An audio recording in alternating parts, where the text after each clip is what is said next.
ये सीधी लाइव तस्वीर हम आपको दिखा रहे हैं। प्रधानमंत्री नरेंद्र मोदी और मिस्र के राष्ट्रपति जो कि इस वक्त भारत के दौरे पर है, गणतंत्र दिवस के मौके पर मुख्य अतिथि हैं और आज उनका ये आधिकारिक कार्यक्रम हैदराबाद हाउस की ये तस्वीर हम आपको दिखा रहे हैं, जहां पीएम मोदी के साथ उनकी द्विपक्षीय वार्ता होनी है। अलग अलग क्षेत्रों में किस तरीके से दोनों देशों के रिश्तों को मजबूत किया जाए।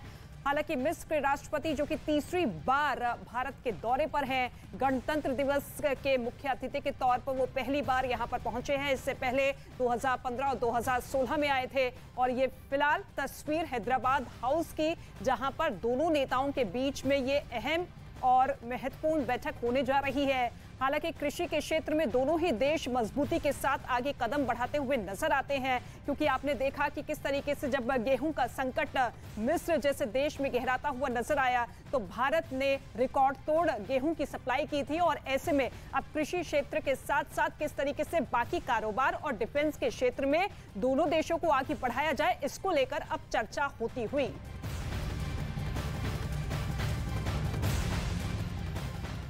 बिहार का दूसरा डिप्टी सीएम बना सकते हैं, लेकिन ऐसा नहीं हुआ। उल्टा उपेंद्र कुशवाहा ने खुलेआम नीतीश कुमार को कमजोर बोल दिया।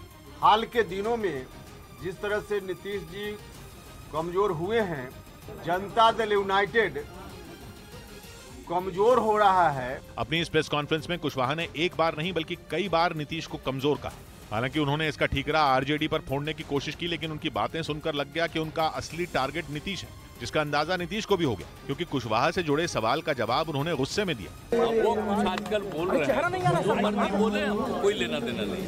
मतलब ये कि बीजेपी से रिश्ता तोड़कर नीतीश ने जिससे भी रिश्ता जोड़ा उसने उन पर हमला कर दिया, जिससे बीजेपी का काम आसान होता नजर आया। क्योंकि जिस तरह के बयान बीजेपी नेता देते हैं, आरजेडी नेता सुधाकर सिंह और उपेंद्र कुशवाहा के सुर भी कुछ वैसे ही हैं। इधर श्रद्धा हत्या मामले में पुलिस ने दिल्ली की साकेत कोर्ट में 6000 से ज्यादा पन्नों की चार्जशीट दाखिल की है। अब इस मामले में 7 फरवरी को सुनवाई होगी और तब तक आरोपी आफ्ताब को जेल में रहना होगा। श्रद्धा हत्या केस में 150 गवाहों के बयानों के आधार पर चार्जशीट तैयार की गई। आज हमने चार्जशीट इसमें दाखिल की है 302 और 201 आईपीसी में कोर्ट में दाखिल। सुनवाई के दौरान आफ्ताब ने चार्जशीट की कॉपी देने और नया वकील रखने की अपील की, जिस पर अगली सुनवाई में कोर्ट फैसला लेगी। इस बीच खबर है कि यूक्रेन को अपने बहुत ही खतरनाक लेपर्ड 2 टैंक देने पर जर्मनी असमंजस में है। हालांकि जर्मनी की तरफ से यूक्रेन को इन टैंकों को देने का ऐलान किया गया था, लेकिन फिर जर्मनी ने अपने ही फैसले से पैर पीछे खींच लिए।